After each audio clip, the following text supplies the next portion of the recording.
Hi everyone, it's Kel. I hope you're doing well. I just wanted to pop on here and let you know things are on the move. And also, I wanted to talk a little bit about the burning of the fire in meditation. I was reading something and somebody had quoted the Buddha talking about the fire, and he interpreted it as utter annihilation, but really it's not annihilation whatsoever, and everybody is capable of doing the fire. When I was a mystic and going deep into samadhi meditation and had the transcendence, I burned in a fire, and the fire was massive. It was surrounding me, and my first interpretation of it was, oh, there's this fire around me. I'm deep in meditation, and you never want to break meditation when this happens. You want to stay in it. And when you get in touch with your inner self, who I was listening to, and my inner self was saying, stay still. And if you get a little confused during that moment, hear me now when I tell you, stay still, because there is more to come after that. Your body burns at one stage in deep, deep meditation when you're pulling all your energy in, and this is the reason why you're here on the globe. You're doing the Kundalini over lifetimes, but you can do it in one lifetime. So when you pull your energy right into the core, and you're focused there on the heart, you have to focus on love, and you rain all your attention inward. When you stay with that practice and it gets deeper and deeper and more intense, then all of a sudden, boom, in one moment, you find yourself in a fire. And my first interpretation was, oh, I'm surrounded with fire. And then I looked down and I was like, no, I'm on fire. It's me, I'm burning.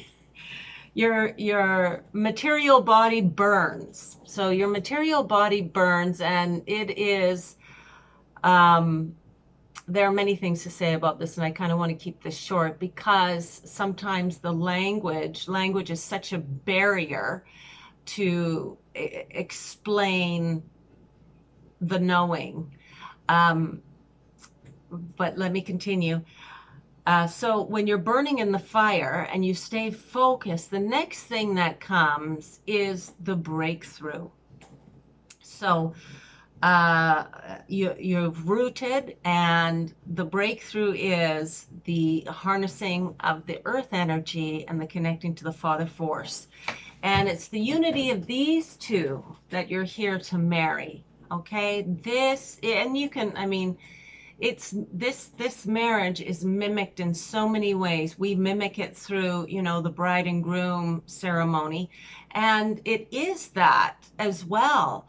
But the big one is the one that's going on in you, that marrying of the female force to the male force.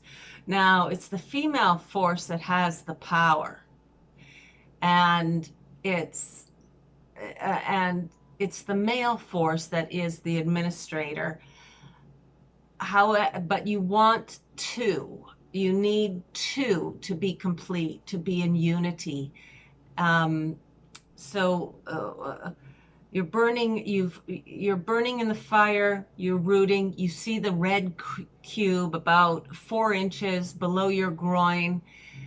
You see it in your mind, and then the Kundalini starts, and boom, the rattlesnake sound comes, and it is loud. And I mean, it is loud, and it is tribal. I put a rattlesnake sound on this channel for you to listen to. That's kind of what it's like, but nowhere near the depth and the power. And incidentally, the Kundalini means coiled snake in Sanskrit. And this is what you are here to do. You're here to release that coiled snake and unify your being. So when you're in the fire, this fire is not complete annihilation. It is the death of one life and the beginning of another. And when you're in the fire and the cube comes and then it links, and it links like this. I think if you go to, I know if you go to the Kundalini explained, I explained the Kundalini there.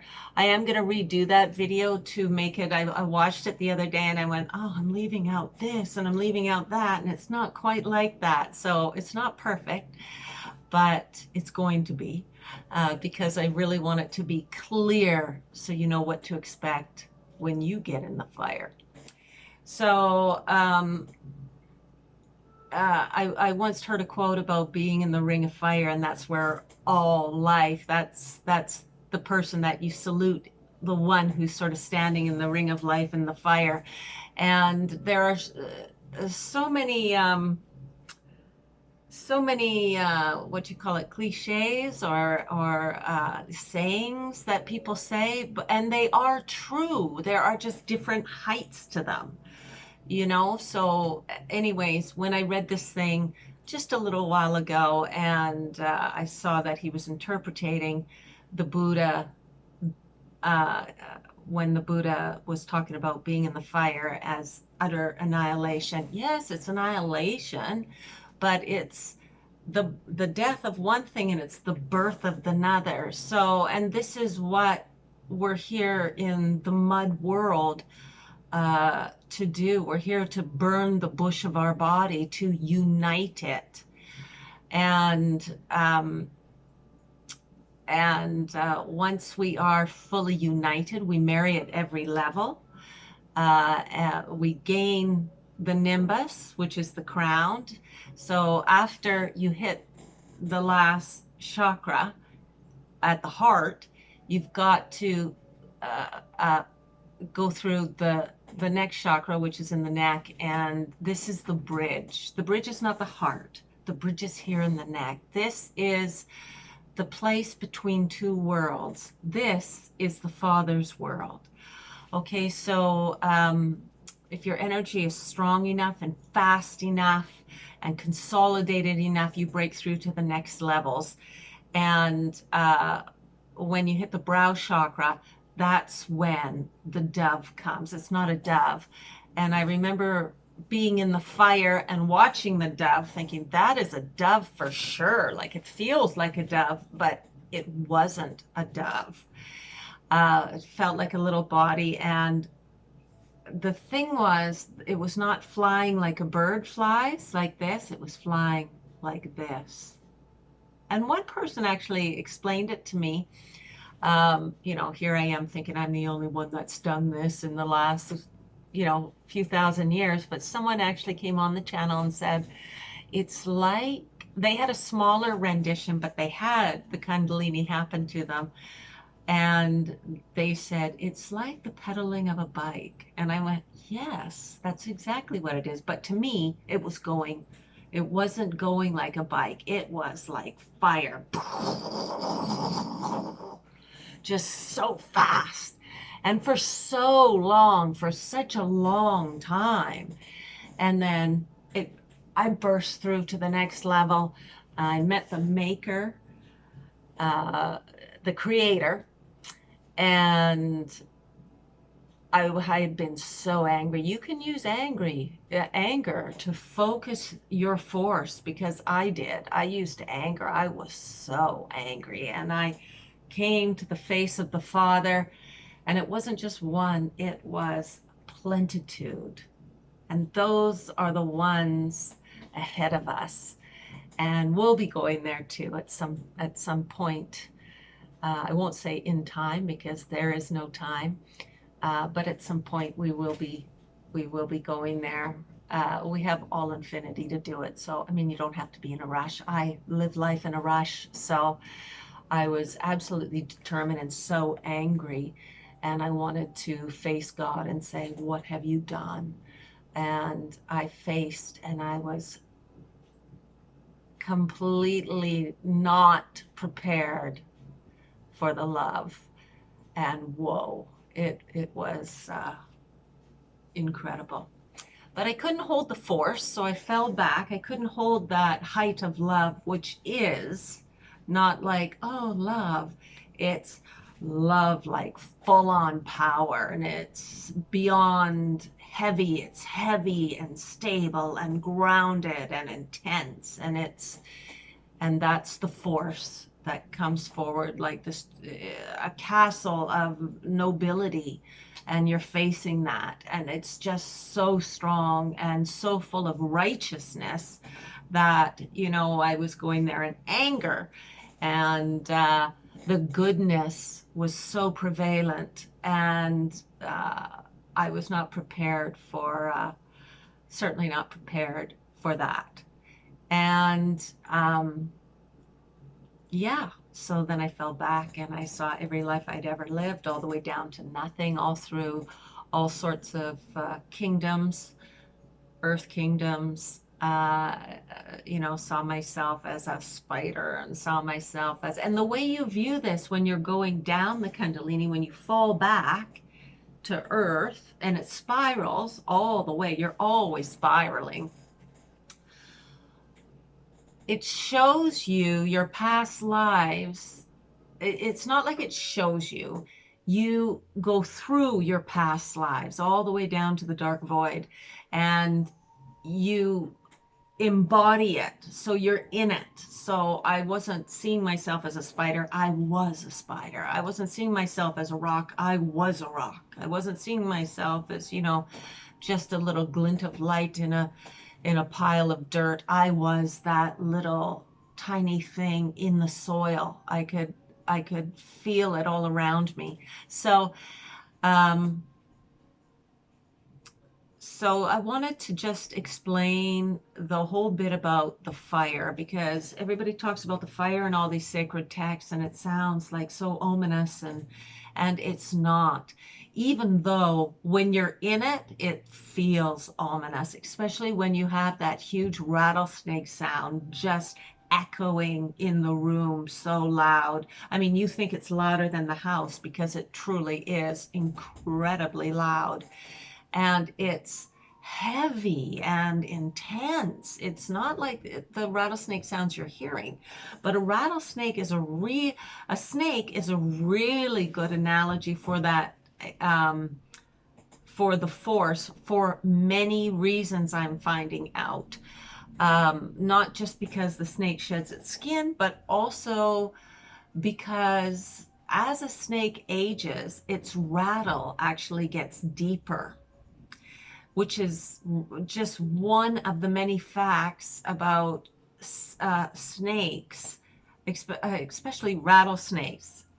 Yeah, so and as that sound gets heavier, it gets deeper, it gets stronger, and so rattlesnake really is a good analogy for the Kundalini. Using that like coiled serpent idea is like perfect.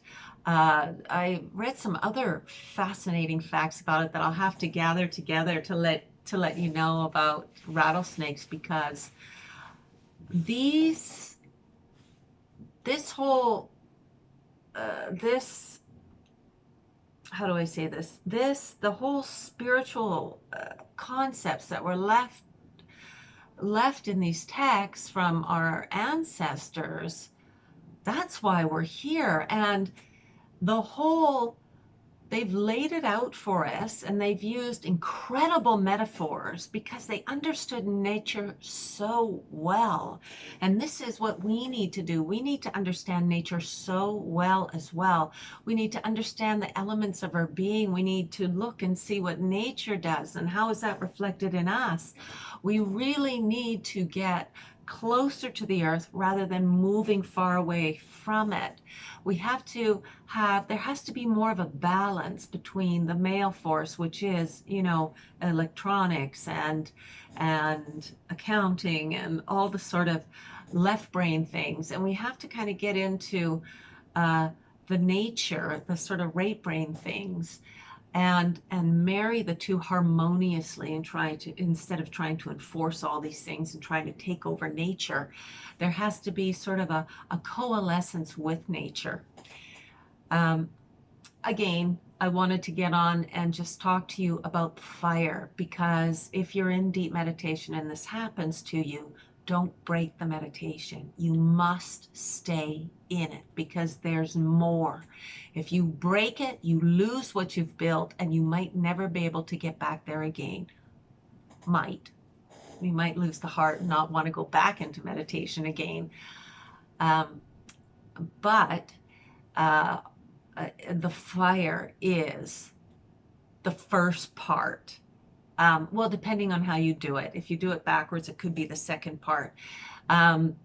There are no really set rules, but there are certain things that do have to occur in the Kundalini, which is kind of interesting, because as you go through life, you could be, you're building this chakra and you're building this chakra and this other one, and over time, and some develop more and some maybe get undeveloped. And so in the next life, you balance that out, and that sort of thing. But again, you can pressure cook it to force grow it in one lifetime, like I did.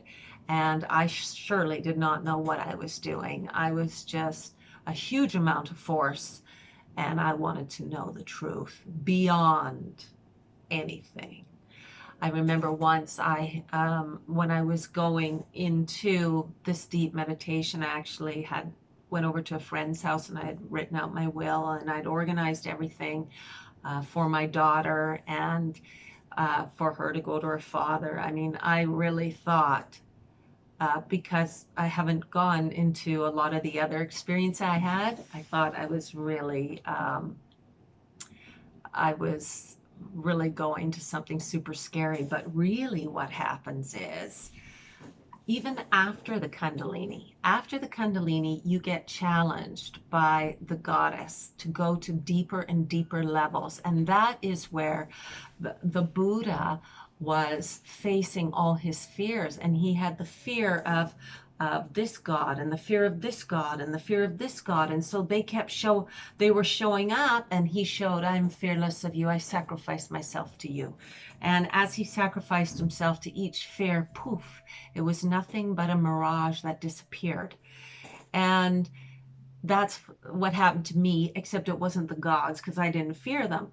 I was fearing other things, and those were presented to me. And I'm telling you, when that fear comes, it is nothing like you have ever imagined, because it is not just your fear. It is your fear times 1,000,000.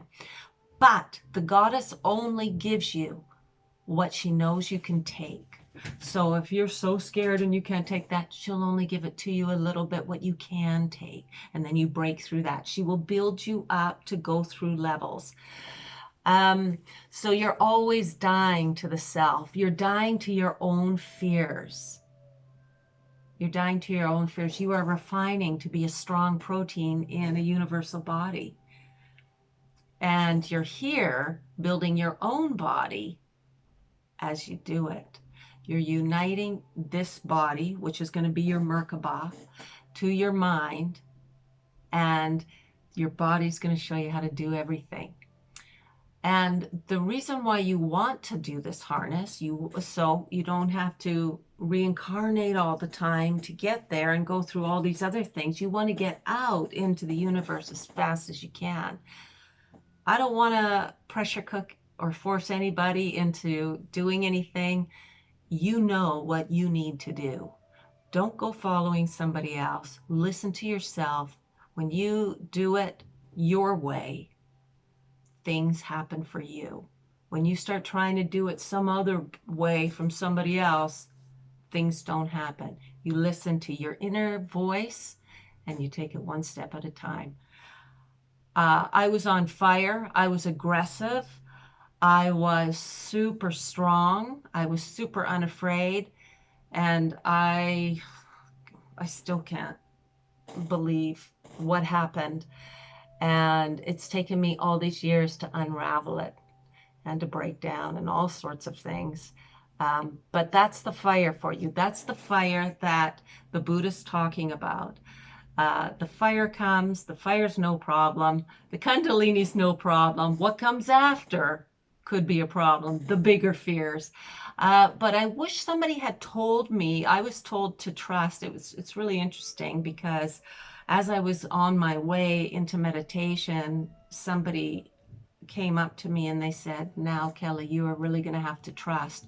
And they didn't even know what they were saying. They didn't know I was in meditation.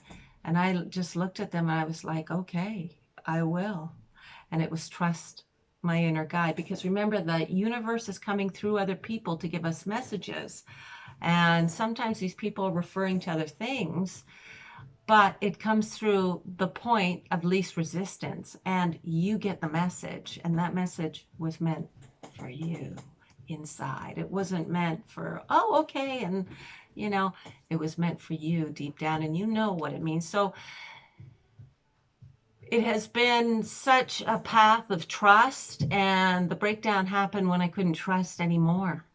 So, or I couldn't put any more weight on myself because I couldn't go with the flow. I was trying to balance two worlds rather than go to the right. I was trying to balance them both because I didn't know what to do, right? When you get to that, I don't know what to do, truly you do know what to do, you just don't want to do it. And that's tough. And I knew that. And so, you know, hopefully you won't get to that because I'm backpedaling now. But yeah, I'm getting off track here. So the fire, you know what the fire is. You know what the fire is when you see it written in text. That is what the fire is. And it's meant for everybody. And at some point, everybody will going through it, whether it's, you know, the future on some other planet or who knows what. It's meant for you. It's not some lofty thing that these sages did out in the world. It's meant for you. So, so that's the fire. Just wanted to jump on and talk about the fire within the Kundalini. There are many stages in the Kundalini to talk about. I want to just clarify that. I want it to seem reachable for you because it is. It's not just something written in a book or something that some hero did somehow somewhere out there. It's been written in the book for you to become familiar with it. And should you so decide you want to get there, or if you get there by mistake, like I did, not knowing, because I wasn't reading these sacred texts because they didn't make sense to me. So I just went and did it. And I had to do it on my own because I couldn't afford any of these fancy things these fancy ashram thingies that people were doing to find the light. So I had to go out on my own and do it. And everybody can. Believe me, I can do it. Anybody can. And it's just listening to your inner guide, getting really quiet and listening to your inner guide and making space for yourself. And then you will face the fire at some point, if that's what you're looking for.